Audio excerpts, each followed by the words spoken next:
Welcome. This is Indisputable.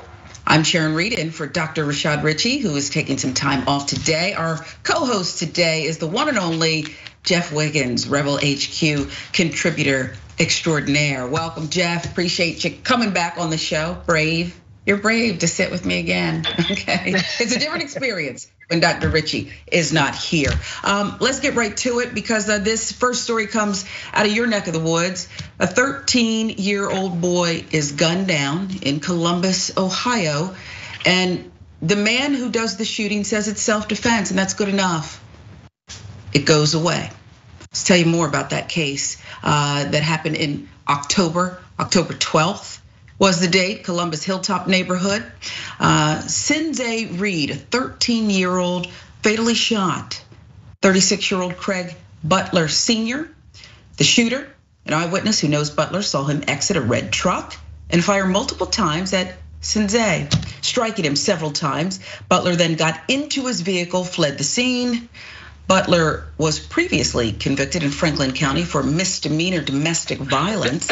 And according to court records, which under federal law would prohibit him from having a gun.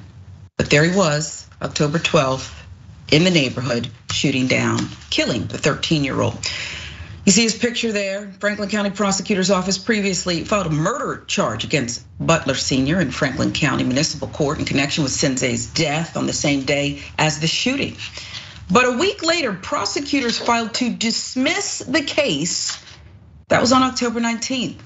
Franklin County Municipal Court Judge Mike McAllister accepted the motion and dismissed the case, meaning the $1 million bond Butler had been held on no longer applied. And Butler simply walked out of jail. He was released. Let's give you more background of why Butler was let go.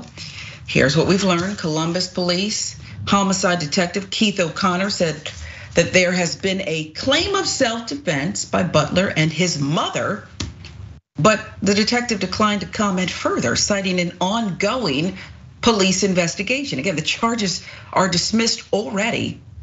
Sinze's not a bad kid at all, Nicholas said. How was a grown man scared of him? He did not deserve to die. Franklin County Prosecuting Attorney Gary Tyek's office said it is standard practice for almost every felony case filed in municipal court to be dismissed. Not every case initiated in municipal court is presented to the grand jury. This according to the release. This particular case is still under review for possible presentation to the grand jury. And unfortunately, I cannot advise you when the case will be presented to the grand jury.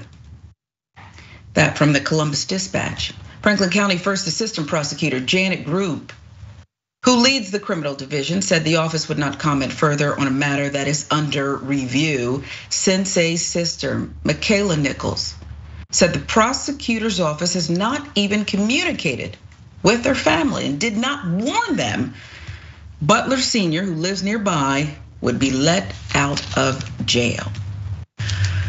Jeff, the first thing that surprised me in this case was on the same day, murder charges were filed.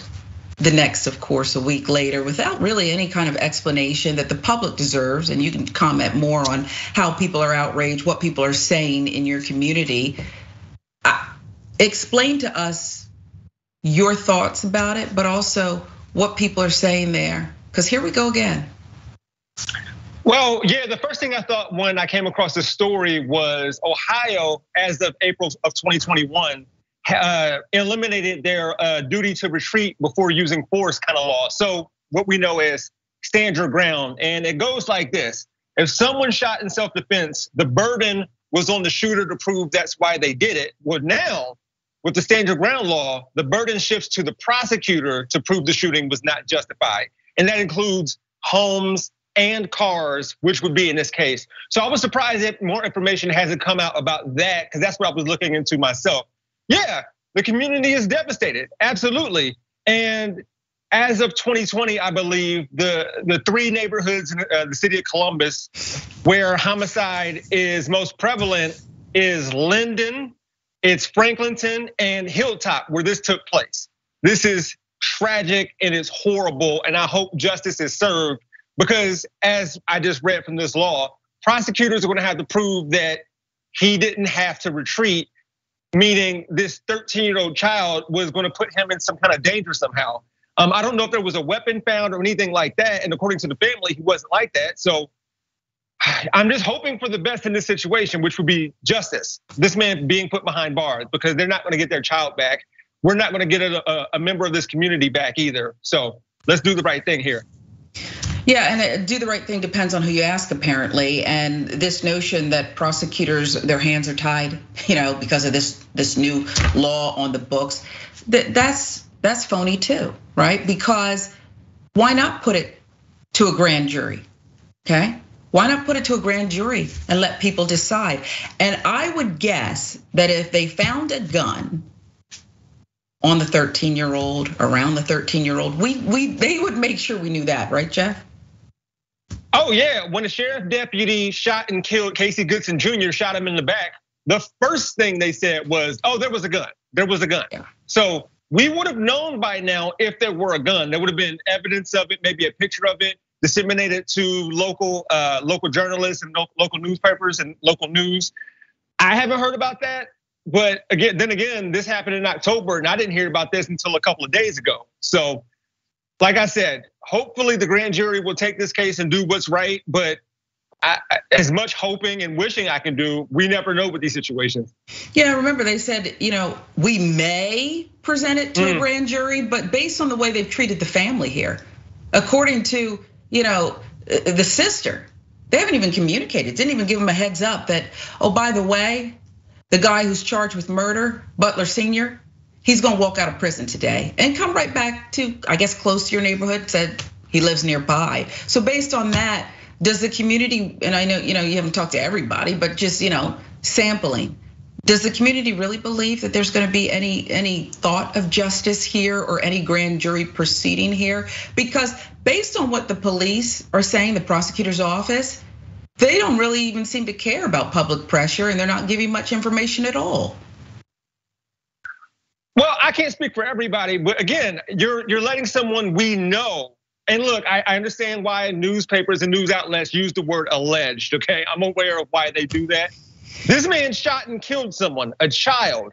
That individual is a danger to society right now, and he was let go. So if there was an idea of justice being served, the first instance of him being let out made everyone question if that's actually going to happen, and I understand why. Yeah, and this alleged, he's not denied that he's the shooter. Just he and his mother say it's self-defense. And I guess I'd say this, for this law that's on the books, do you have any doubt that if you were somehow in Butler, and I can't see how you would ever be, but Butler Sr.'s shoes, right? And you had perpetrated this, do you think that you know what I'm getting at, right? Yep, no, I would assume the worst for myself. I would assume expeditious justice would be coming to me if I was in a stand your ground situation. And we can talk about it, by the way, because we know stand your ground became very prevalent across the nation after it came out of Florida. And I don't assume, that a law like that would benefit me in any way. Honestly, no. So again, we'll see. I'm very much hoping for this family, for the community, for that neighborhood in particular, because that man's going to continue to live there, and he is proven to be a danger to society. And I can't see what a 13-year-old child did unless that child had a weapon. I can't see what that child did to make him fear for his life. But I guess we'll find out when evidence is shown. Yeah, if it ever comes to that, I suspect if you were in that position, if you made it to your first court appearance, you wouldn't look like that. You probably look a little different, okay? Something would be swollen or perhaps bruised.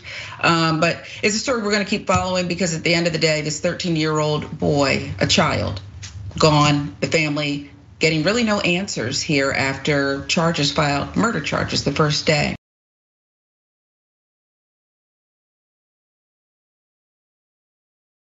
We will move on though. Tampa cop loses his job after dragging a woman through jail. Let's take a look at this because it's really despicable. okay? And remember, they know cameras are in the courtroom here. When the I got the right to get out the car, when I had a right to get in the car. Miss Marshall, get out the car, come on. Go get some Miss Marshall, I'm gonna drag you out of this car. I already know. I don't want to drag you out, but I need you to come get out the car. Do what you did off the porch of the doctor's office. Come on. Drag me. Come on. I want you to drag me. Come on. Yeah, that's what you're gonna have to do. That's what you did at the porch. That's what you want to do, and I want you to get that feeling. Guess why? Because I was raised a tomboy in Central Park Projects. So guess what? I'm used to being rough.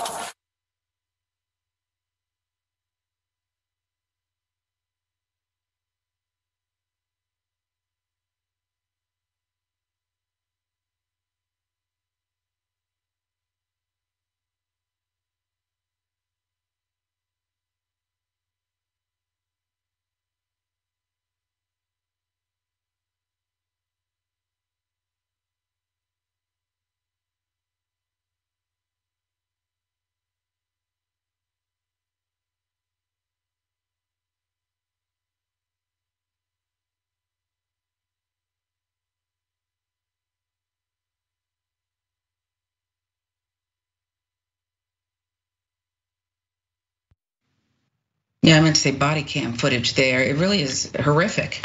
It's horrific to watch that.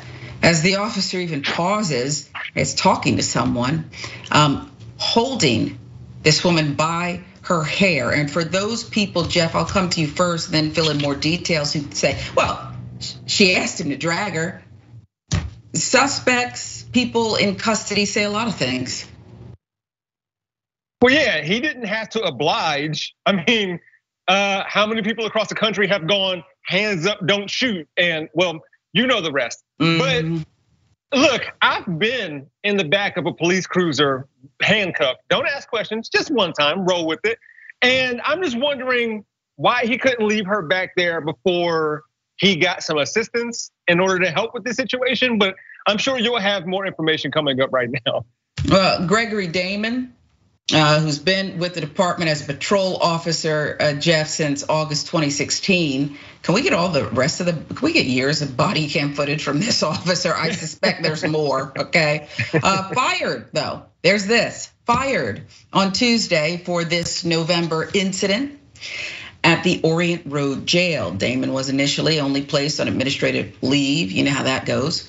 The department conducted an internal investigation, and this time they really apparently conducted an internal investigation and determined he violated multiple policies related to searching, transporting, and booking prisoners, courtesy to the public, reporting response to resistance, treatment of persons in custody, and more. So this was a real one, okay? This is a real one that the public has apparently complained about for a long time, but wanted to be judge, jury, executioner, perhaps on the spot. Interim Tampa Police Chief Lee Burkall said, quote, professionalism is not only expected, it is demanded in every encounter our officers have with the public, regardless of the arrestee being uncooperative or unpleasant in return. That's all we've been asking. Isn't that all we're asking for?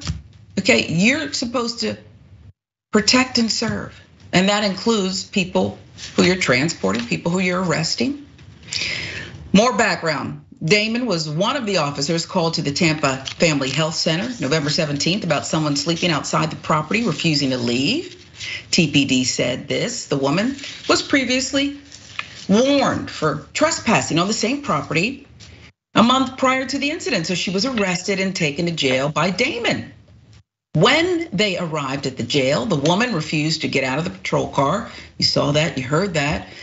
Didn't want to walk into central booking, according to the police department. On the body cam video released by the police department, again, you heard her yelling at the officer, I want you to drag me. Well, the video then shows Damon, of course, taking her by the arm, dragging her from the vehicle and the entrance to the jail, where he buzzed the door. That's what he was doing there, prompting other deputies to come to help lift the woman from the ground. Throughout the incident, the woman used vulgar and obscene language, according to the department. But again, you heard what the chief said, right? There's lots of people who are uncooperative. They're not happy about their predicament. They're picked up. So what does that matter? Doesn't give them the right. TPD said in their press release on the incident, quote, rather than remaining professional, Damon himself made rude and derogatory comments to the arrestee. Tampa police also said the woman was uninjured during the incident. Officials with TPD explained they revised the policy on handling uncooperative prisoners after a similar incident in 2013 with an uncooperative person in custody. They said the new policy added specific language against dragging and said it was never an appropriate practice. According to the department, the correct procedure would have been to request assistance, just like you said, Jeff, from the booking staff. Lift the person from the vehicle, secure them in a restraining chair to be rolled into intake. The department was made aware of the incident by supervisors at the Hillsborough County Sheriff's Office, which operates the county detention facilities. Damon was relieved of his duties once TPD opened up an investigation into the incident on November 18th. After reviewing the video from the incident and interviewing Damon, they made the decision to fire the officer. That according to the officials. So I guess, Jeff, the question is, what we saw was reprehensible, but surely there was so much more here, and they knew. Anytime the police say, you're out of here, don't you think that that means there was more to it with this officer? And they said, next chance we got, he's a real liability. Yeah, usually in this situation, there's like more to it, as in an investigation, and he was asked to be on, like, I don't know, paperwork or office duty for a while, or maybe they were, set aside while they're still getting paid or something like that. For them to come back with this investigation and say you're done is very surprising, and I think it's the right move, sure. But yeah, I'm very much caught off guard by the fact that they were so punitive. Like, they got rid of this guy pretty quick. It makes me wonder if there was something else that we don't know about. But look, another thing that I thought of when I saw this story was, how do we reform this? Like, people who advocate for like more training for police officers, I'm sure he knew what to do. The video shows Damon taking her by the arm and dragged her from the vehicle to the entrance of the jail, where he buzzed the door, prompting deputies to come help lift the woman from the ground. Why couldn't he do that and like leave her in the car? That's what I was alluding to earlier, by the way. Couldn't he have left her in the car, buzzed the other deputies, they come up and then take her? Like, yeah. Where's the reform and training in that? I'm sure he knew what to do in that situation, but chose to drag her instead. Yeah, would it be more stressful? Physically stressful too, to have this encounter if you're so inclined to behave in this filthy manner? Yeah, and when you say, how do we reform this? I couldn't agree with you more. Because at the end of the day, you can have a policy, but you can't have a policy to make people care about other people. Did not view this woman, who I don't know her full predicament, okay? I don't know her full circumstance, but we got the report, trespassing, sleeping outside, refusing to leave. That would allude to more going on here. She has some challenges. Why is that personal to you as an officer, right? And I do want to say and get you to comment on one other thing, because it seems like these firings, and we're so shocked, and yeah, it was quick and this and that, and it was. As long as they keep it that way, they're so rare, this kind of swift internal justice by police, we don't get to the next part, which is, shouldn't this person be charged with assault? When is it assault? Jeff, don't go dragging somebody by their hair. I assure you, you will get much different. You won't just be fired, okay? Clinkety clink. And I don't know why you were in the back of that police car. And maybe you want to tell us, elaborate. I'm sure it was a long time ago. You have kids now. It could be a teaching moment. Yeah.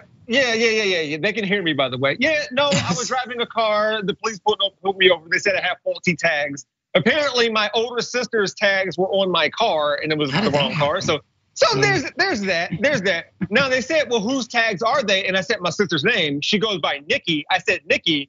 They were like, no, it belongs to Arnitra. I'm like, that's Nikki. They assumed I lied, and so I spent a night in jail. And look, let me tell you, okay? Let me tell you. My kids were watching a Mr. Beast video just yesterday, and they were like running around jail for like 50 hours. And I said, kids, it's nothing like that. It is. That place is gross and it's ugly, and so. Did you get a meal in there? No, I was out by the morning, so I spent, I don't know, 7-8 hours in there, and I never went back, and I never plan on going back. Okay, so like an episode of Scared Straight. Okay. I mean, it worked. I don't think you would have got in much trouble anyway, but I just think that it's time for us to move beyond expecting, firings here. And can somebody else face jail in a uniform? We're not allowed to put any police behind bars, apparently, or not enough? That's my rhetorical question, much more indisputable. With Dr. Rashad Richey, I'm Sharon Reed in for the Good Doctor today, alongside our co-host, Jeff Wiggins. Much more to come.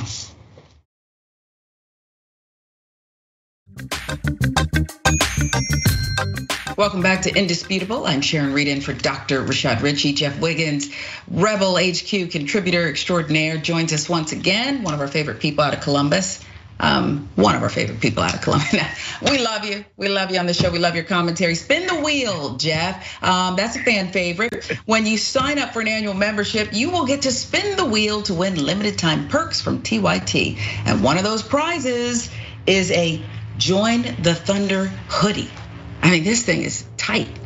Check it out. I want one too. You can sign up at tyt.com/spin or just scan the QR code to get started. When we say members make TYT possible, it is not hyperbole. We literally cannot do this thing without your support. And support and comment you do. Let's get to some viewer comments right now. Commenting on the man who killed a 13-year-old black teen, claimed self-defense and is simply let go. Murder charges dropped. Mickey C, the silver-haired dragon, is back, and she says, let's remember that stand your ground, self-defense, castle doctrine, and legal carry don't apply to black people. Oh, we know, but thank you, Mickey. For those who don't know, okay, understand that right now, okay? It's actually meant to harm you, not assist you in a crisis. About the Tampa cop losing his job after dragging a woman in jail by the hair, Lynn, thinking of this quote from Archbishop Desmond Tutu: there comes a point where we need to stop just pulling people out of the river. We need to go upstream and find out why they're falling in. I love that, Lynn. Oh my God. I love that. Thank you for that. Very, very nice. Appreciate your comment. YouTube, more about the man who killed the black teen, claiming self-defense, let go. Love Big 41, shoots him in the back, and that is self-defense? People are asking. And about the Tampa cop losing his job, Hayward McCullough says if it hadn't been caught on video, nothing would have happened. And I tend to believe that, Jeff, because again, where there's smoke, there's fire, okay? This was I think it was on fire right there. He's dragging her by the hair and seems very nonchalant about it, could care less. Uttering the derogatory things in response to the things this arrestee was saying. They knew this officer needs to go, okay? Well, so, I mean, you mentioned earlier, we might want to review all of his body cam footage from whenever he was an officer. So you were spot on with that. Yeah, since 2016, this is a bad guy. We could say that based on just this body cam footage, but I suspect there is more. But there's lots of people who, if they weren't, caught on footage, would just say, I can get away with anything. I got privilege. I could get away with anything for days. And we know these people well, and they all seem to go by the same name. I wish Karen would. You want to call the police on them for having a barbecue on a Sunday? You're still free! Back off! I'm going to tell them there's an African-American man threatening my life. Regina Leonard. It was 8 pizzas. It was 8 pizzas. I'm wondering why it was more than 30 minutes late. Because we have several big orders and they go in line. I ordered at 1 o'clock this afternoon. I understand that, man, but it goes in line with the way it pops up. I can't skip. I'm calling corporate. Please do. I will. Because I want my money back. I want to.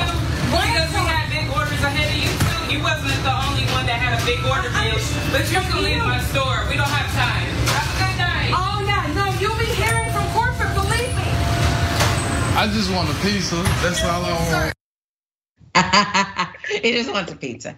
Okay, I don't know what all this drama is, Karen, but dude just wants a pizza, and you're ruining everyone's day. Okay, I was raised of a school of thought from an early age. The customer's always right, Jeff, and you need to be accommodating. And if you're late, you need to apologize. And if you're wrong, or even if the customer's a little wrong, you just need to make it right, okay? But the sister stepped in after and said, no, not today. We don't have time for all this. So you tell me, this coupon Karen who just wanted more, I don't know why she was so upset, okay? Why? Because I think she took the hot and ready slogan a little bit too far. Like hot and ready is for like, I don't know, 1 or 2 pizzas, lady. Like how many pizzas are you having them make? I think she overloaded the oven. Like what does she want them to do? Maybe she's storing them. I know people who order pizza and they put them in their freezer. It's like, and listen, Little Caesars, I don't know if I've ever had a Little Caesar pizza, but I'm sure it's great, whatever. Hey, look. There's a reason. Yeah. There is a reason that they're A, hot and ready, and B, like $5 or $6. Okay. No frills. Take that from it what you want. But come on, lady, it's like 8 pizzas in 30 minutes, which would be a feat. I'm about to review the Guinness Book of World Records to see how fast people can make pizzas, because that's got to be amazing. If they can make 8 pizzas in under 30 minutes and deliver it to this lady? Yeah. What? And if I know her, okay, because I could just tell from her inflection tone and just her overall demeanor. If I know her, these were like, she's calling it again, calling in specialty. And I want this one with extra sauce and this one with and remove 10 slices of the pepperoni, whatever it is. They're not built for that, okay, Karen? No. They're not built for that at all. And what do you make a dude who came in after her? He witnessed the whole thing. And it was almost like he was kind of saying, hands up, like, please don't punish me for what she had did, okay? I'm just hungry and I just want pie, okay? Yeah, he was ready for the ready part in the hot and ready. Like, I don't even think he cared what the pizza looked like as it came out. Surprised me, just, right? Yeah, just give me something. I don't want to be subject to what this lady is going through. Just give me a pizza, that's why I'm here. Also, he's there and being calm and patient, as you should be in a situation like that. Like, come on now, it's pizza. So, we'll leave her where she is. She's probably calling corporate right now, no response. We checked from Little Caesars, not yet. You know, I once ordered a pie and it was late. And I know Shaq a little bit, right? Okay, I've known him for years. So I texted him.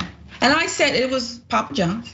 I said the pizza's late, and then when it finally got here, it was the wrong pizza. Okay, so maybe I was a little bit of a Karen. Do you know, I was so embarrassed, okay? Because yeah, they got it wrong, but things happen. He pulled out all the stops, okay? I'm getting notes from corporate, we're so sorry, we're fixing this, we're doing that. And I thought, why'd I do this? Okay, who looks bad in that situation, okay? Not Papa John's, not Shaq, who was that involved, he made it right, but me. And I think if these Karens would take a step back, it was a learning lesson for me, and say, you know what, it's not that big a deal. There's hunger going on, there's disease, there's crime. Why so upset over your pie? Why? Who is Little Caesar's version of Shaq? And then how do we get this Karen their number? Yeah, it's a little man, right? And he's got the dress on. Is it the caveman? Is that their? I mean, but there's gotta be a celebrity associated with the joint, you right? Think? Like somebody. There's no frills now. Shaq don't come cheap and he owns the thing. I don't know, but the point is you gotta take a step back, put things into perspective, and you will live to eat a pie another day. It's really not that serious, okay? It's really not that serious. That's what I told myself, I haven't done it since.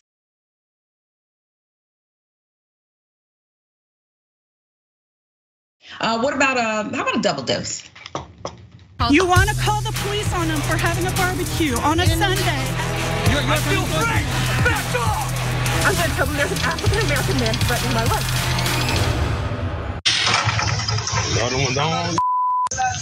No, you get out the parking lot. She don't want to leave either. Move. Go. I'm not telling y'all again. Move it. Clean it now. I know she called it. He called it. What the sick of this. Get it up. Y'all got my whole store looking like 26 degrees.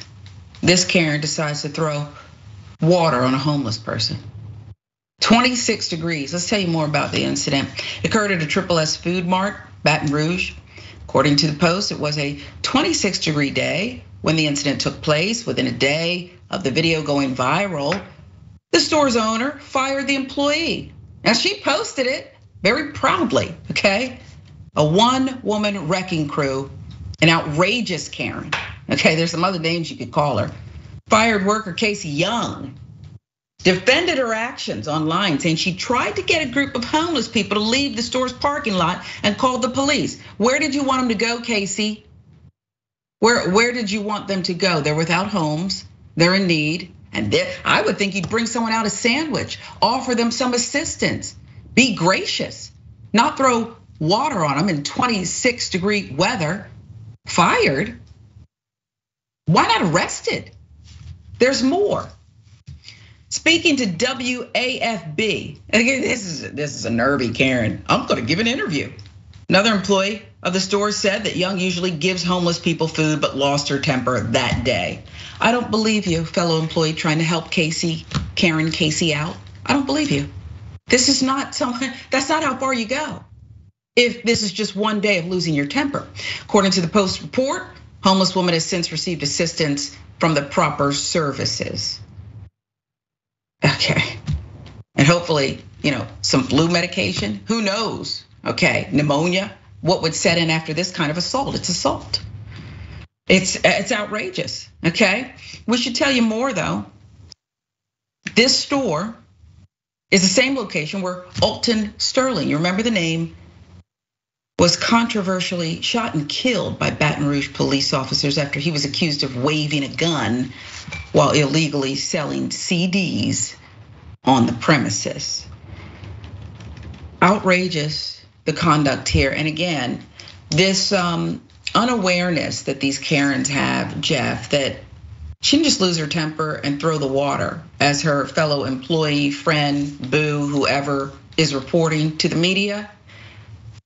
She then took time. It takes a minute. Let me get the video, post it from my phone, thought about it, and that's what she did here. Yeah, a common thread for you on today's show is not only people getting fired, but hopefully some assault charges can be brought about. But one thing I'm noticing is just the poor treatment of unhoused individuals. Like, this is awful. And you said it was 26 degrees there. I wonder what the wind chill factor was if it was windy that day. That would have made things a lot worse. And yet she proudly posted that herself. Like, she didn't even try to hide it. Like, that's messed up. Like, is she promoting how to treat unhoused people like that? She could have done a bunch of things. I was just looking at some of the comment sections, on this video, and someone was saying, like, I wonder what would have happened if she called the police. Makes me a little nervous. I don't know, but there's definitely some other resources that she could have called if she chose to do so. But her brain went to throwing water, and she did that instead. So, do you believe the fellow employee who said, well, she usually helps homeless people? She said she was sick of it in the video. Was she sick of helping homeless people? Is that what we're? Perhaps that's what she meant. But she said she was sick of them. The fellow employee said, well, she usually helps them. Really? And she could have found a better way to help in that situation. But I don't see how dumping water on anyone at that time or any time would help. You know how mad you gotta be to go and grab a pot, take it to the faucet, fill it up, grab it, walk outside, then dump it. Like, nothing occurred to her in that long process to do something different as far as finding some resources for the individual who was clearly struggling. So, and doesn't it say more too about like where we are as a society? Some of us, maybe too many of us, because you make a good point. All the time it would take to fill it up, do this, and she's not quiet, so she's probably ranting the whole time. And no one in your midst, not a fellow employee, not a customer, said, you sure you want to do that, Casey? I don't agree with it. No one. So it's like this unchecked thing that of course she would then post it because she doesn't see anything wrong with it. And I do think she should be charged. We'll get Jeff back, get him warmed up, much more Indisputable when we come right back.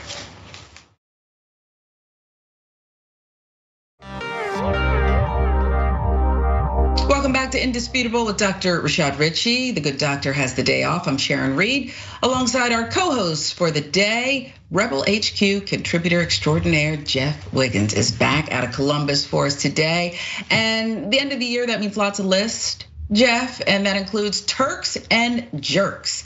We proudly present to you, the network has culled its files and found all the best or worst people, okay? Tonight, join Cenk, Anna, David Schuster, Brett Ehrlich as they crown the Turk and Jerk of 2022. It all starts at 8 p.m. Eastern, 5 p.m. Pacific on tyt.com/live. And we're giving away Shop TYT prizes to 20 random people who participate in our Jerk of the Year poll.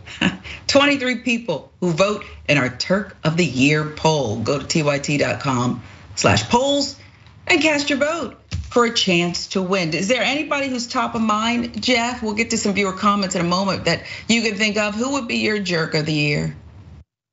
Either Lot to choose from. Yeah, either Ted Cruz or Lindsey Graham. I've made several videos about which senator was the worst senator, and those two are usually at the top of the list. It depends on the day, you're right. Because I was gonna say Lindsey, and then I remember something about Ted, and I said, I wish I could share it, the top spot, but there's others too that may edge them out. But that's tonight at 8 o'clock, should be exciting, 8 Eastern, 5 p.m. Pacific. Karen goes off on the Little Caesars worker, viewer comment, Charlene says, just have to say, if your parents named you Karen, I am so sorry. Who knew that a woman's name could mean so much? To the real Karens, keep your conscience clear. And this is true. I know a great Karen, okay? I worked with her for several years. She's a great one. And I felt bad for her every time, when this whole thing rose to prominence that, wow, you gotta put up with that. Could go by your middle name though. Karen employee dumps water on the homeless woman. Very stable photographer says, wow, that's up, man. Baton Rouge is my hometown, so sad and hateful. Baton Rouge has cracked down really hard on the unhoused population, relegating them to the worst neighborhoods. It's like out of sight, out of mind. Where do you want people to go, folks? It's just, Dragon Fruit Dragon says, literally, what did homeless people do to deserve all the awful treatment they get on a regular basis? Well, they don't have homes. Isn't that awful? Shouldn't they be mistreated? I mean, that's the rationale here. It's ridiculous. Winston Sayer, thank you very much, TYT contributor. After working in customer service for years, I can say for a fact that the most moronic statement in history is that the customer is always right. You calling me a moron, okay? Not one is always right, especially not Karens. No, they weren't right back then too when I started working at McDonald's, but that was the philosophy we went with. It's true, there's a lot of wrong people out there, but these people take the cake. Okay, Mr. Henson, thank you for your contribution. One more for you about that Karen employee who dumped water on the homeless man. She's never faced a struggle in her life. Well, maybe now that she's fired, she will. I still think she should have been arrested, Jeff. That's just me, okay? That's just me. At least investigated. Like somebody else we know, an incoming congressman. Who are you? Who are you? Congressman-elect Santos. Federal prosecutors opening a probe into Santos. Now the US Attorney's Office in the Eastern District of New York is investigating the finances of Representative-elect George Santos. It's entirely legit to say, who are you at this point? Because every day it's something else, okay? 34-year-old reportedly has no assets and was making 55 grand annually. Double nickel, respectable salary at an investment firm prior to his first congressional run in 2020, that according to financial disclosures, okay? That's from Daily Beast. But just 2 years later, the admitted liar would file numbers to the tune of 3.5 million and 11.5 million, alleging to have brokered multi-million-dollar deals for high net worth individuals, selling their planes, yachts, and other items through his business, the DeVolder organization. He told this organization this week. Those filings allowed Santos to sign over some $700,000 from the company to his campaign before dissolving the firm in September 2022, just a couple months ago. CBS News first reported the federal probe, which comes as the Nassau County District Attorney's Office announced Wednesday that it was looking into fabrications from Santos. Fabrications is such a clean, pretty word. This guy is a liar. Okay, he puts Humpty Dumpty. Okay, shame.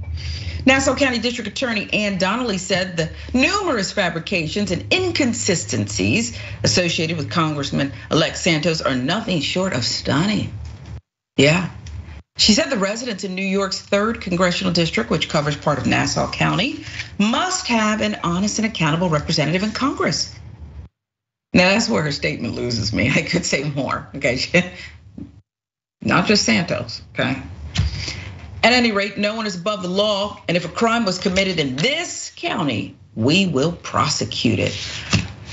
Another day, a multitude of lies coming out about this Congressman-elect Santos. Jeff, what do you make of what motivated him? I mean, he's not at all the person he's pretended to be as he ran for Congress. What kind of person is motivated to do this? You know, when I was looking for a job right before I got this as a freelancer with TYT, I thought about, I don't know, just embellishing some of the things that I've done in the past in order to get noticed a little more, because it was very difficult to get noticed. Sure. With that said, I didn't dare do that, because worse than not getting a job is getting one and then getting that position taken away because I lied in order to get it. I would rather get a position because of who I actually am than not get it. But I'm just wondering, like, who does this dude think he is? Like, he didn't think he was gonna get caught. He didn't think anyone was gonna find out who he actually is, and what he actually said about himself isn't true on his resume. So where is this man's head at? Like, how did he think he was gonna pull this off? You know, sorry, and I got lost in that one picture. Maybe they should put it up again. It looked like he was pondering the same question, okay? And it's fascinating as you give us a play-by-play inside your own head and how you took a different route, much different than Congressman-elect Santos, and said, I'm not a liar. There's that picture, okay? And he says he changed, now this little Clark Kent thing going on. I don't know who this guy is, and I suspect that we still don't know, okay? Only Marjorie Taylor Greene thinks he has a respectable bone in his body and he should be seated in Congress, and we'll wait and see how he votes, okay? She's the only one I hear stepping up to the plate. Everybody else seems to just kind of be ducking and bobbing and weaving. This guy's incredible. There's nothing wrong with making a $55,000 annual salary. There's nothing wrong with answering calls, working at a call center, okay? He spoke another language. That's how he was hired, okay? You didn't work for Citigroup. You weren't a financial advisor, and you didn't sell anyone's planes or yachts. Is this all the things that he lied about, Jeff? Do you think that's about him desiring these things, wanting to be noticed, wanting this other life? Well, absolutely, and he felt like the life he wanted, he needed to be someone else. And so essentially he got it, like he's, well, Congressperson-elect, but yeah, he got it. So it ultimately worked out for him as far as getting the position. But I think the weirdest part for me, among everything else, which is a lot, is that he keeps saying, well, I'm not a criminal, I didn't commit a crime, as if being immoral or unethical is part of the dilemma here. Like, dude, you lied to a bunch of people in order to get where you are. We know we're not talking about a crime. I mean, maybe it should be a crime in the future. Yeah, maybe it is. Who knows? But I thought the same thing, because the last time I've seen the old footage, I'm not that old. But the president, I am not a crook. He utters almost the same. Who approved that? I guess maybe the press secretary quit and he's on his own. But why would you phrase it that way? And why would you, I can understand you wanna say you have money and you're close, Jeff, to all of these shiny things. Again, the yachts, the planes, but he also claimed the Holocaust, okay? Is in his DNA, right? Said his grandparents escaped in Ukraine and this and that. That I think he also mentioned being, a person of color too. Who are you and why are you claiming not just to be associated with money and these shiny things, but real people who have struggled and suffered? It makes no sense to me. I mean, and with going back to the I am not a crook thing, it was like, hey homie, I I didn't think you were a crook. Now we have to investigate you. Now we have to look into that. Now we got to look into it. Wow. Okay. And I want to say something else too, and maybe you'll comment on this. This man ran for Congress, had a whole campaign and won. Democrats, they need to stop looking at Santos and investigate themselves. You didn't know opposition research? What is the Democratic Party is way down low. You're so worried about Herschel and his vampires. We investigate this guy, okay? Google this guy, Democrats. Do that, and maybe we wouldn't be in this predicament with Marjorie Taylor Greene telling everybody to shut up and let the man walk through the front door. It's crazy to me. I'll give you the last word. I mean, yeah, Herschel and the vampires, it was very much worth looking into because he could cause considerably more damage than this Santos character. How the it's amazing when Republicans say like Democrats are up to no good and all this stuff, but don't you have to be like organized to do this stuff? And we don't see that from Democrats. They definitely missed this one real bad. Big time, big time.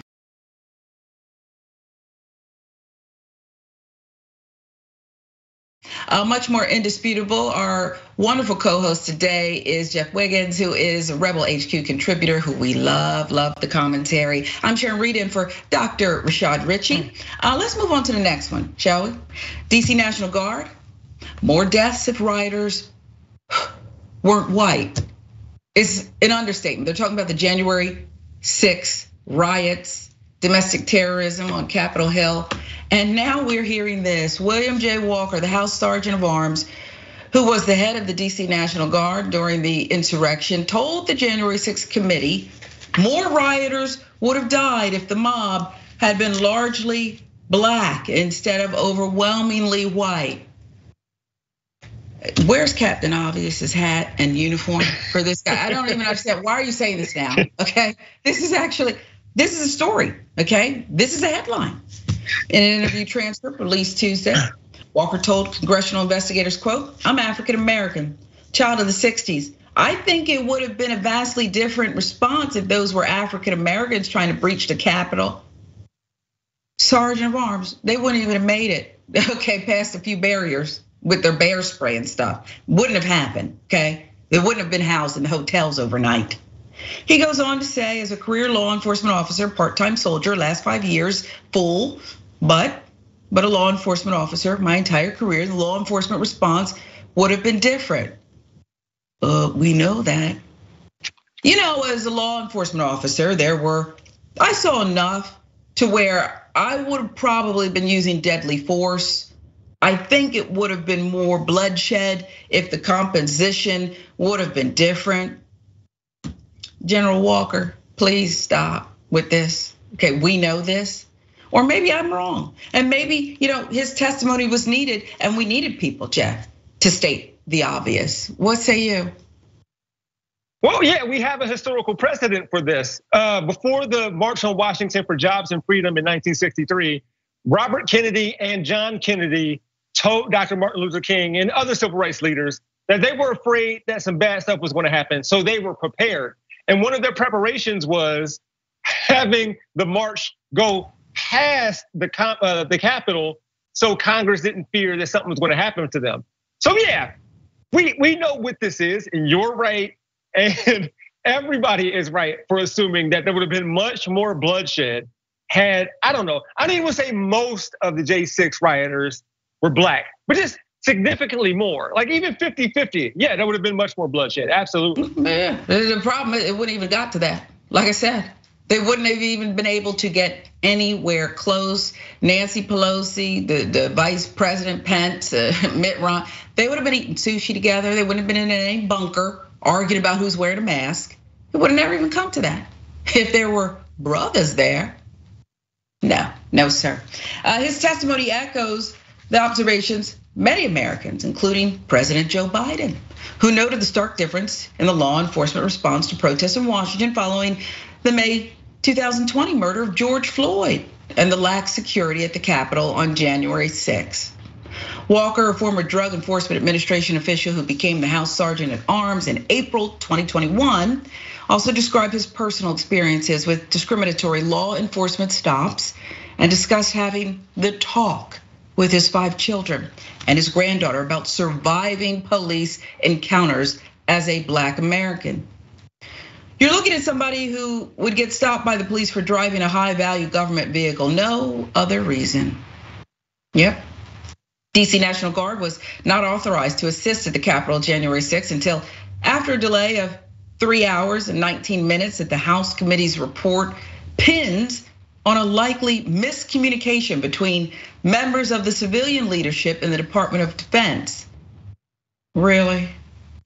Walker told investigators that it was clear to him beforehand that January 6th was going to be, quote, a big deal, just from being aware of what was happening in the world. I'm an intelligence officer. To me, the intelligence was there that this was going to be a big deal, he said, citing the civil unrest in November and December when Trump supporters came to Washington. That from NBC News. This notion about miscommunication, I mean, we had the governor of Maryland, a Republican, Trump critic, in communication with members of Congress saying, I'm trying, I got them at the ready. The National Guard, Maryland National Guard is at the ready. They will assist, but technically we got to get called in. We can't just show up. Somebody's got to officially bring us in. Miscommunication, Jeff? No. I want to read something right quick because I think weird stuff when I first come across the story. But there was a man named Troy Anthony Smocks. He was 58 last year. He was sentenced to 14 months in prison for his involvement with the riots at the US Capitol. He didn't go in the Capitol that day, but he was there. At that time, that 14 months was the harshest sentence for anybody involved with J6, a Black man. So it's on the front end. If there were more Black men, if there was more Black men, yeah, it would have been bad. But on the back end, yeah, you're getting judged harsher and then charged harsher as well. So yeah, we know what this is. Hopefully this isn't controversial, right? Like this isn't this is pretty indisputable, honestly. Yeah, so, that's the name of the show, you think? Yeah, this is pretty indisputable about what would have happened. And then, so this man I just named, yeah, he went by Colonel T. Perez. He went by Colonel T. Perez, and yeah, he had the harshest sentence at the time because of his involvement with J6. And he was one of very few Black people, Black men there that day, and he still got the harshest sentence at that time. So again, we know what this is. This isn't up for debate, really. Yeah, well, and he wasn't with Antifa, right? Trying to flip the script and blame it on a bunch of angry white people, was he? He's not. They didn't say anything about Antifa, does it? Depending on who you ask. Depending on who you ask. It's just, listen, folks, we can keep stating the obvious, or more people can get angry here and say we're not going to put up with this American lie, which is it's pretty American to lie and restate facts historically. Sadly, but we have to be honest or not. Depends on who you are, depends on what you believe. This is Indisputable, Dr. Rashad Richey. I'm Sharon Reed, in for the good doctor today, alongside co-host Jeff Wiggins, Rebel HQ contributor. We're right back.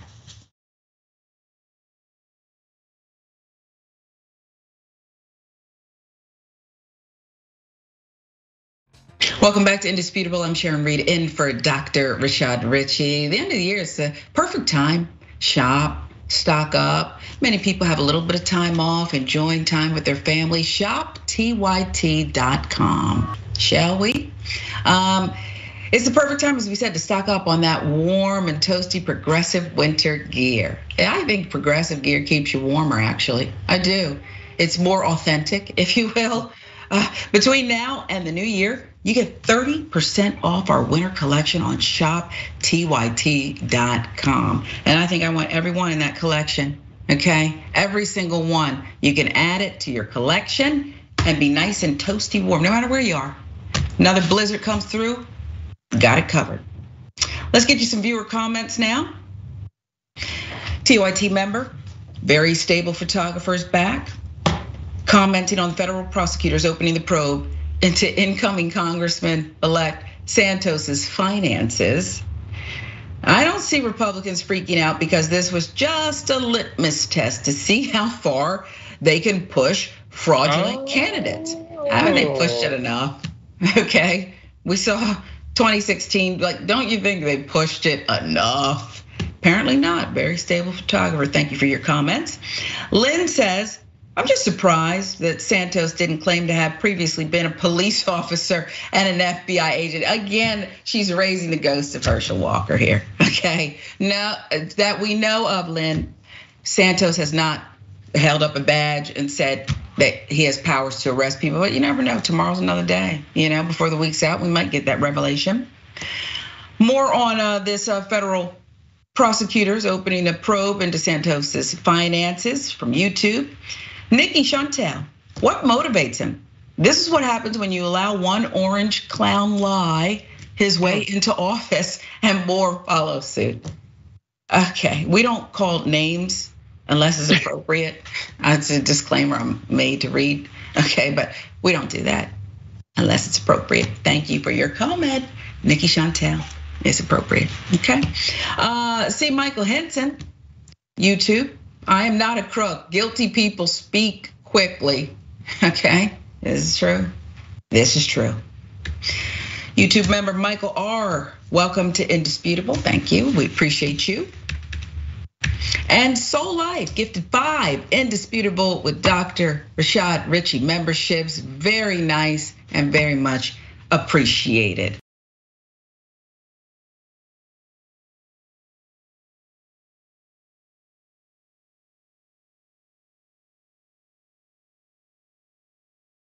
This next story that I want to talk about, Jeff Wiggins, our extraordinary co-host today, is this Ivy League institution, Yale, okay? And at face value, you might think they're doing something positive here, giving back, trying to right a wrong. I don't know that I see it that way. I don't know if I see it that way at all. Here's what Yale is doing. And again, I want you to just listen and then take it with a grain of salt and look at the fine print, which I'm going to give you. Yale's slavery reparations effort falls short in my view. Yale has decided to pay reparations for its involvement, big involvement, in American slavery, and has set up an $80,000 scholarship to send students graduating from a local Connecticut high school to an HBCU of their choice. I love HBCUs, I live in Atlanta. They're great institutions of higher learning. But really, Yale? This is what you're doing and this is all you can do? Okay. University announced the launch of the Pennington Fellowship on December 12th. That fund, created to support New Haven public school students desiring to attend one of the 107 colleges designated as HBCUs. Pennington Fellowship will be a competitive scholarship, and over the course of 4 years will support 10 to 12 students in each college-bound cohort, according to President Peter Salovey. How much money does Yale have? A competitive scholarship. President Peter Salovey said, quote, when fully implemented, about 40 to 50 students will receive Pennington scholarships at any given time. Scholarship criterion requires seniors attending any New Haven public high school submit an essay, provide a letter of recommendation, and have participated in at least 40 hours of community service. Historically, haven't these students and their lineage served enough, done enough community service here? President of Yale? That's the criteria. Should a student receive the scholarship and complete the 4-year program in a black college, Yale would be responsible for $80,000 in tuition and fees for the fellow. It's not bad money, it's just not enough. It's not enough given what Yale perpetrated and given what Yale benefited as a result of it and who and what they have today. Scholarship addresses in part, the president goes on to say, historical disparities in educational opportunities for black citizens. It will be funded by Yale, administered by the New Haven Promise program, which the university co-founded in 2010 to put the dream of a college education within reach for young people in our home city who otherwise could not afford it. That's from the school's website. The real motivation was to kind of cleanse ourselves, rid ourselves of what we did for so long and how we're connected and promoted slavery. Okay, this is Yale's way of saying sorry, but the caveat is there are no HBCUs in Connecticut. So you're gonna leave the state of Connecticut if you wanna go to college, black kids. Okay, if you wanna benefit from this, you're not coming to Yale. You're going to an HBCU. Again, we love HBCUs. It's not the point here, not the point. No HBCUs in Connecticut, so the students will have to seek out of state colleges because in 1831, esteemed members of the Yale community joined leaders of New Haven to stop a proposal that would build a college for blacks, even though it was their enslaved ancestors who built Connecticut Hall. That's on the left, there's a beautiful building, quality work, free labor, did that. It's excellent craftsmanship. In the mid-18th century, moreover, the bigotry can be found in Yale's Memorial Hall Rotunda, that's on the right, which is inscribed with the names of Confederate soldiers, politicians, and other Southern state shareholders. The worst of the worst, the lowest of the low. Okay, I guess. Meanwhile, on December 19th, okay, so that's Yale.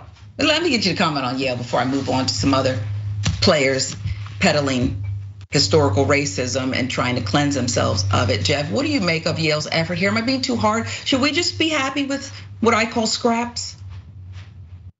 No, you have standards and you would like them to be set a certain way and then met a certain way. And so I was sitting here looking up how many black people attend Yale year to year. And I think of it's 100 and it's 6% of their student body is black.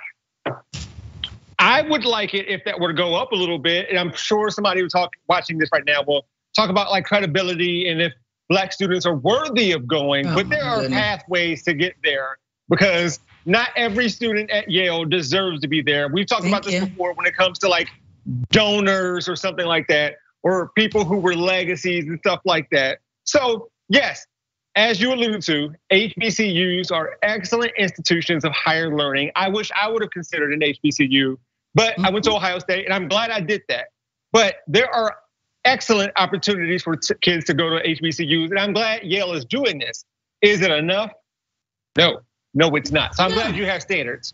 Yeah, you got standards. And after what you did, Yale, and how much money, Yale is benefiting right now off of slavery. Okay, they never stop benefiting. Billions, okay? So I don't know why you wouldn't say, you know what? For the next 10 years, I can barely spit it out, but I'm gonna say 50% of incoming students should be people of color, descendants of slaves. That's what they should do. If you really wanna right the wrongs. This Memorial Hall with the Confederate names, why is that still a thing? Okay, we can, if you wanna have a committee, I'm happy to join it. And I'm sure, Jeff, you can make time. Will it be a paid position? You're gonna pay us to be on the committee. But we can tell you what to do, no? I mean, yeah, there has to be more they can do. And again, maybe at the expense of you and I coming off as ungrateful and entitled, which whatever. I've been called that before, whatever. Oh yeah, me too, and that's fine. Like me just wanting handouts from the government. Yeah. Okay. Yeah, we know who gets handouts from the government, but that includes a lot of the students, which is 12,000 by the way, being able to attend Yale. It was a lot of these students, it's because it was handed to them. So there's no reason why we can't give some of this to black students as well. So again, let's just acknowledge this. Excellent, $80,000 is nothing to sneeze at. I'm glad they got it. They deserve it. And hopefully they use that money wisely when they attend to any amount of HBCUs. We have two here in Ohio. But no, more could definitely been done. Yeah, you fall short, Mr. President, and don't talk to me about what this does and right and wrongs. It's still all wrong, okay? Some people didn't even want to give money, so they didn't. They just said, sorry, okay? And we're talking about December 19th, Dutch Prime Minister Mark Rutte of the Netherlands gave a 20-minute apology for the government's role as a lead player in the transatlantic slave trade. Okay, 20 minutes he stood there and he apologized after all this time. Activist Beryl Beekman, chair of the Netherlands Platform for Slavery Past and Black Dutch Woman, asked the prime minister, why the rush? In the past, Rutte believed an apology would hurt society by exposing its slave history. And I'm gonna pause and give you time to comment on that. Again, let's set the stage here. The prime minister had resisted this for years and said, we don't want to apologize because what it's really gonna do is it's gonna hurt people in our community, our greater society, Jeff. Because it exposes a slave history and we don't want to talk about that. How is apologizing hurting society? Why the rush? Yeah, but we if we have more time, we need to talk about King Leopold, who killed a lot of Africans in his time. But apparently apologies hurt society. Well, they do. And as you know, sometimes when you harm a woman is not related to anything near what went on in the Netherlands and their role in slavery. But when you hurt a woman, there gets to be a point where you say, I don't even want your apology. I just want you out of here, okay?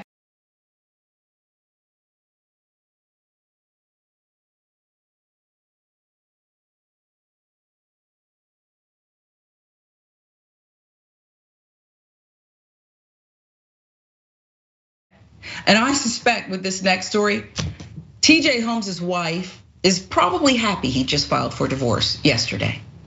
Yet TJ's the one that's pulling the plug, making it official. You might want to do that a few months ago. But anyway, it's alleged he had an affair with his co-anchor, Amy Robach, that started when the two started training together. I mean, what kind of training was it for the marathon? I don't know. But they needed to do physical activity. They did it. They finished the marathon. Okay, I'll move on. TJ Holmes, as we said, filed for divorce from his second wife, Marilee Fiebig, after his alleged affair with his Good Morning America co-host became public. Again, they were outed. Remember the butt grabbing footage that we saw, okay? Daily Mail. It's reported that Fiebig was, quote, blindsided by the affair, had no idea this was going on. Look at TJ creeping even behind. I just can't with the photos, and I understand it's part of the story. It's not for me to even get into it. Thank you for removing that because I'm disgusted, okay? He's not my man, and I'm disgusted by the way he's carried himself here and seems to have be out for himself, is what it is. Our source said the two have been separated for several months, but that they were trying to work things out when news of the alleged workplace romance broke in late November. Several workplace romances, if you believe everything's been written. She's devastated, she had no idea, our informant said, adding that the two were just together for TJ's birthday on August 19th. That's from page 6. Here's that cringeworthy quote from Holmes on their 10th wedding anniversary. I'm gonna try to get through it without throwing up. 10 years ago, Marilee Fiebig married me, and despite my best efforts, she remained married to me the past 10 years. That's not hyperbole. I'm not being dramatic. I gave her plenty of reasons, excuses, and opportunities to walk her fine ass out the door. See, and this is what, there's such a lack of authenticity as he writes this post that seemingly, he's trying to spit bars here, okay? He's so cool with his gangster lean. Respect a woman. That would be a lot cooler, TJ, okay? And don't post about me, okay, is what he needs to be told. Don't post about me if it's gonna come back to home, because she doesn't seem like a woman who wants to even be part of this, Jeff, but here she is, as TJ prances around. According to page 6, their source claims Holmes and Robach started seeing each other in March. There they are with their medals, back to back, while they were training. Well, New York City Marathon, they both left their spouses in August. Did they really? Because she was, remember, Marilee Fiebig was with TJ. His birthday was in August, right? Never could. I had an ex who tried to sit, I took him to therapy. I said, we're going to therapy. And I said, because I'm not gonna sit here and argue with you like I don't have the facts. I did a whole Google slide. I produced a Google slide. And I said, well, he can go first. We needed that closure, Jeff. I said, you can let him go first. And indeed, he took the bait. I was not surprised, like TJ did to Marilee. I said, by the way, I have produced something for when we go to therapy on Thursday. And I just want to let you know, I have our timeline, our relationship timeline, and I'm going to have. He said, "Well, you're always investigating somebody because you do the news." It's not an investigation. This is our history. Shouldn't Marilee Fiebig be just ecstatic this New Year's Eve? I understand they have a child, and it's difficult when relationships break up, but shouldn't she be happy that this guy pulled the plug? There's definitely going to be a time of grieving, and she definitely deserves that, because whatever idea she had about her future probably wasn't this. I think we can go out and say that. So yeah, I think she should celebrate a little bit to get rid of a man who, that post you read, that's embarrassing. Like, I understand the spirit of it, but he embarrassed her. Like, dude, come on, man. And then I just know you brought up the pictures earlier with the two of them being caught in public, butt grabbing and everything like that, which I'm glad that marathon picture was back to back and not front to front. Never mind. So I'm just like, his now soon to be ex-wife has gone through enough. So while we should be happy that she's going to rid herself of this very toxic person, yeah, there's going to be some grieving in her life, because there was a lot of hopes and dreams set aside for her in that marriage and that relationship, because that's just how those things go. So happy for her, but sad for her at the exact same time. I don't have a psychology degree. I'm not a doctor, but this reeks of narcissism. In fact, the other day I went, "What's that smell?" And then I just looked up and I saw it on page 6 or something. TJ was in Atlanta. There were pictures of him at Hartsfield Jackson. And I said, well, there it is. I thought I smelled something, okay? And I'm sorry. But the way he's conducted himself here, people fall in love. They fall in and out of love. Things happen. But don't you think, Jeff, it's the way you conduct yourself? A daughter, right? A woman who you claim to love and were married, and you posted about, don't post about me, okay? You gotta stop posting about me. And this is what you're doing, you're strutting about? When you found out he was in Atlanta, did you tell your friends to beware of a black? Oh, I warned everyone.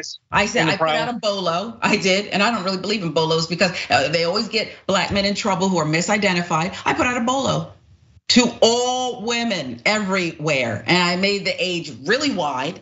And I said, beware. I don't know if he's staying here, passing through the airport, but he is in our city, and I want you to keep your guard up. Lock your doors, okay? Don't answer the phone, okay? TJ is in town. And I have not touched Amy Robach, who has her own seemingly rich history. Whatever, people fall in and out of love, okay? It just seems really dirty the way things are being conducted here. And maybe you could say, who are you, Sharon, to even comment on these people? Oh, I don't know.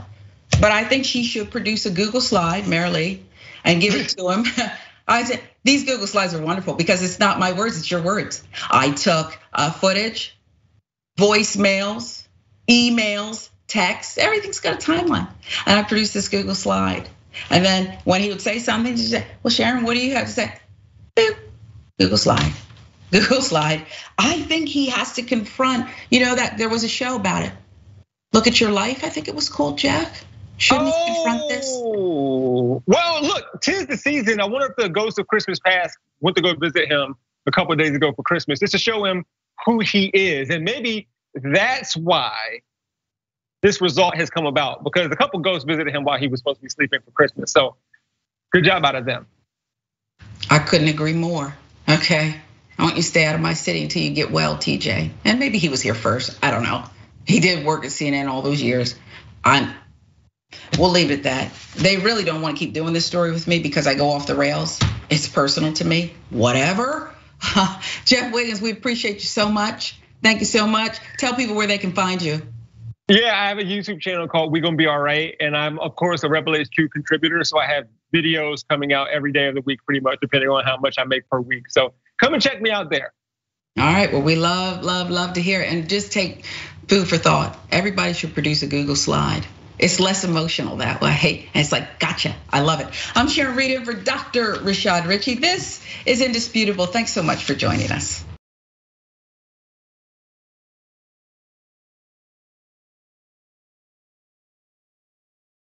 Welcome to Indisputable. I'm your host, Dr. Richard Richey. We got a lot happening today. What do we do on this show? We tell the truth. You know why we tell the truth? Because the truth is simply indisputable. Rashad, great to be here. Congratulations on the new show. And I gotta let everybody know that Rashad and I go way back. People still need health care, so I won't stop. People still need criminal justice systems reform throughout this country, so I won't stop. And you won't stop either.